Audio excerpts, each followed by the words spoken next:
Queridos hermanos, estamos llegando al final del año litúrgico y es bueno que hagamos esta consideración, sobre todo después que venimos de celebrar inmediatamente la solemnidad de todos los santos y la conmemoración de todos los fieles difuntos.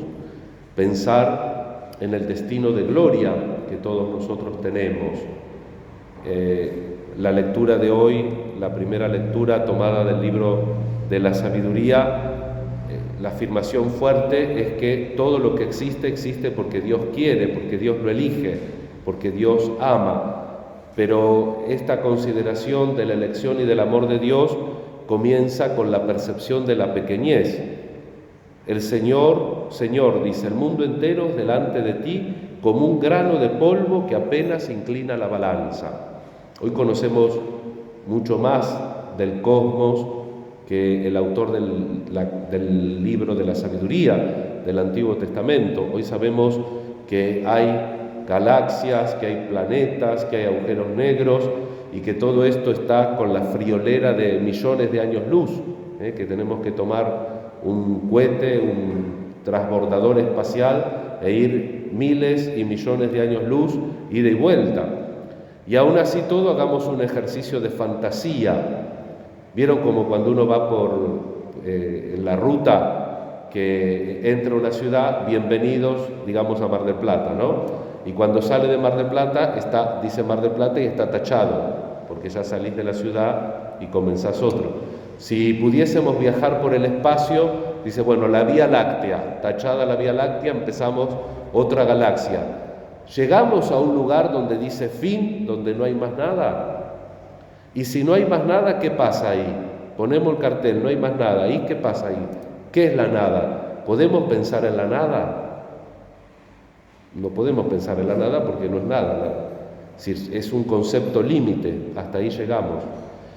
Y entonces, ¿todo el universo está hecho solo para nosotros o puede haber otra gente en otro planeta, en otro sistema de vida?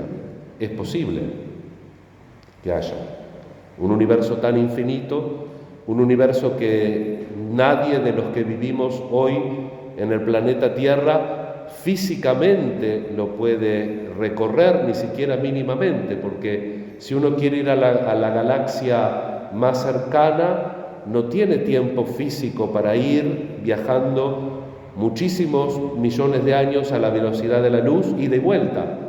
No hay físicamente la posibilidad de constatar eso. Entonces, esta reflexión del libro de la sabiduría nos tiene que hacer más humildes ante la existencia. Nos tiene que hacer más humildes y preguntarnos por lo correcto. ¿Puede ser todo esto fruto de la casualidad? Decía mi párroco que me mandó al seminario una palabra que nunca fui a buscar a otro lugar, no sé qué querrá decir, pero dice, todo es casualidad, es de chiripa, decía él. Todo es casualidad. Y nosotros nos asustábamos por el calentamiento global, por esta especie que falta. El otro día leía en un diario que en Australia no saben qué hacer con unas ranitas que son muy tóxicas y entonces no las pueden combatir y están matando la otra fauna, ¿no? Y ahora han aparecido unas ratitas que hacen una incisión en el pecho de la ranita y se comen solo el corazón y el hígado, que es lo único que no tienen contaminado, y están haciendo el control natural. Las mismas ratas. ¿Quién les enseñó a las ratas? ¿Fueron a una universidad? ¿Cómo aprendieron a hacer eso?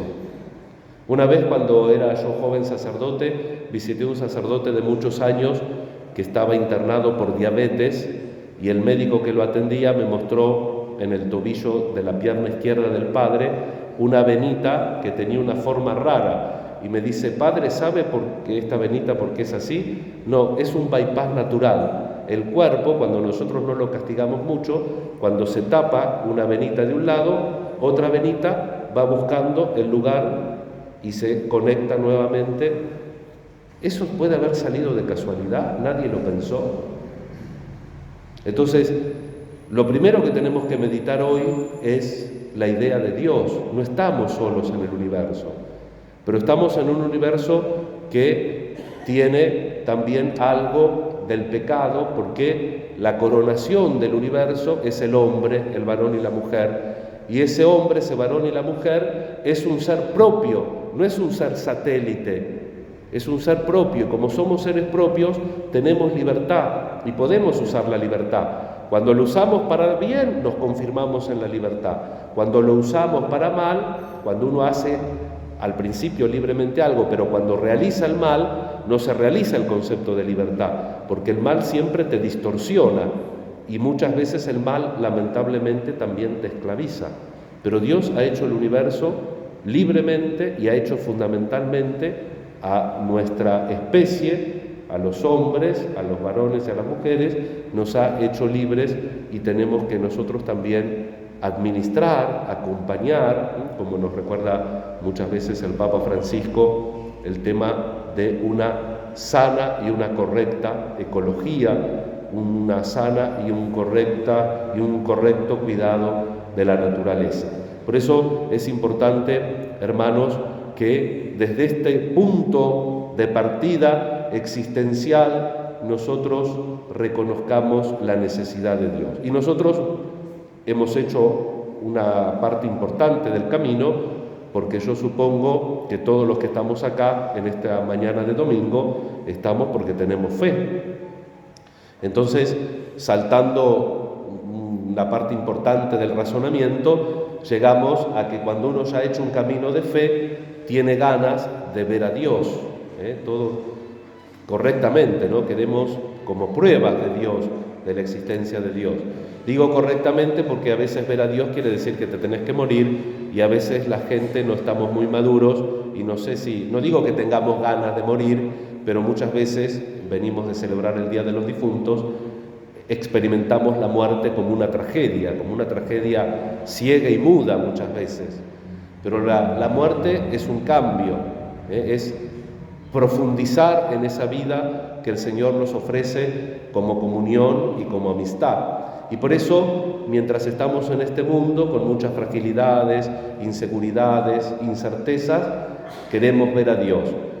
Y hoy la palabra del Evangelio nos da mucho ánimo, porque este señor, que era un corrupto, podríamos decir, era una persona que tenía mucho poder social, pero que era despreciado, sobre todo despreciado por los más religiosos, porque tenía un oficio impuro, cobraba los impuestos para el Imperio Romano, una potencia que ocupaba el territorio de Israel.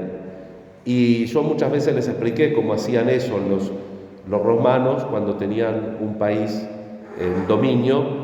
Le cobraban los impuestos al inicio del año civil. Entonces buscaban, podríamos decir ahora con lenguaje moderno, banqueros que le ponían todo el dinero al principio del año civil, y después durante el año esas personas que habían puesto el dinero lo recuperaban. Y ustedes se imaginarán que si ponían 1.000, ellos recuperaban mínimo 5.000, no se andaban con chiquita.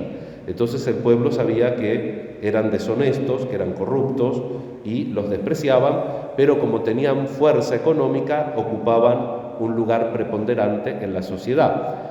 Y Zaqueo más todavía, porque en Jericó era jefe, es decir, que tenía un montón de recaudadores de impuestos que respondían a él. Y vemos la dimensión de su fortuna en el propósito de su conversión. Dice, voy a dar la mitad de mis bienes a los pobres.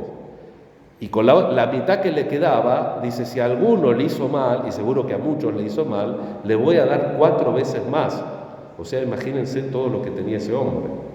Vemos cuando se convierte, podemos de alguna manera hacer un cálculo rápido de su fortuna. Y él quiere ver a Jesús. Y tiene un problema, porque vieron que la Biblia no se mete mucho con las estaturas, con la forma. Acá nos dice Lucas que era petizo, de baja estatura, no podía verlo. Entonces, de alguna manera, ese personaje que por un lado, como era un corrupto, era rechazado, pero por otro lado, como tenía una inmensa fortuna, tenía un lugar muy importante en la sociedad, de golpe se convierte como un niño y se sube arriba de un árbol, de un sicómoro. ¿Conocen los sicómoros? Son como las higueras, pero silvestres, por lo tanto tienen las hojas más grandes y las frutas son más duras y un poco más amargas, pero es como una higuera más grande. Se sube al sicómoro y Inesperadamente, él que quería ver a Jesús, al contrario, Jesús se adelanta: baja pronto porque tengo que alojarme en tu casa. Y eso, la mirada de Jesús lo convierte. No hay mucha historia ahí, porque Jesús no le empieza a hacer un sermón: vos que sos un corrupto. La gente sí, dice, Jesús se va a alojar a casa de un pecador. Y fíjense cómo después Jesús corrige, dice: hoy llegó la salvación a esta casa porque este también es un hijo de Abraham. No es un pecador, es un hijo de Dios. Esto también nos enseña a nosotros. Primero nos muestra la misericordia de Dios que se adelanta, nos muestra la mirada de Jesús que nos perdona, y por otro lado nos alecciona. ¿Cuántas veces somos presumidos y decimos: el otro es esto, el otro es aquel, el otro es lo de más allá? El otro es un hijo de Dios también, y nosotros tenemos que ser solidarios con eso. Y solamente podemos ser solidarios, y hago la inclusión y termino, si tenemos la actitud del comienzo de la reflexión. Si no nos sentimos centro del universo cada uno de nosotros y nos sentimos parte, si entendemos que el mundo es mucho más grande que los que nosotros podemos pensar, entender o decidir, y si esa reflexión nos ayuda a también acercarnos al otro con un respeto y respetar al otro, ayudar al otro a que mejore, nunca ser cómplice del mal, nunca ayudar a un hermano a que caiga al pozo definitivamente. No podemos ser cómplices nunca del mal y de la corrupción, pero sí tenemos que respetar, porque el que por H o por B está en ese mal camino también es un hijo de Dios, y Dios espera que vuelva al redil. Dios espera que la salvación también llegue a esa casa. Hermanos, dejémonos mirar por Jesús. La mirada de Jesús perdona, la mirada de Jesús transforma, la mirada de Jesús nos devuelve a nuestra verdadera dignidad, la dignidad de hijos de Dios, y por lo tanto la dignidad de sabernos tratar como hermanos, esperarnos, acompañarnos y sostenernos. Que la Santísima Virgen nos acompañe. Pedimos la intercesión de los santos, que celebrábamos el primero, encomendamos a nuestros seres queridos difuntos, como cada misa, reviviendo la conmemoración de ayer, y le pedimos al Señor la gracia de dejarnos mirar por Jesús para que nuestra vida se bañe con su luz. Que así sea. Creo en Dios.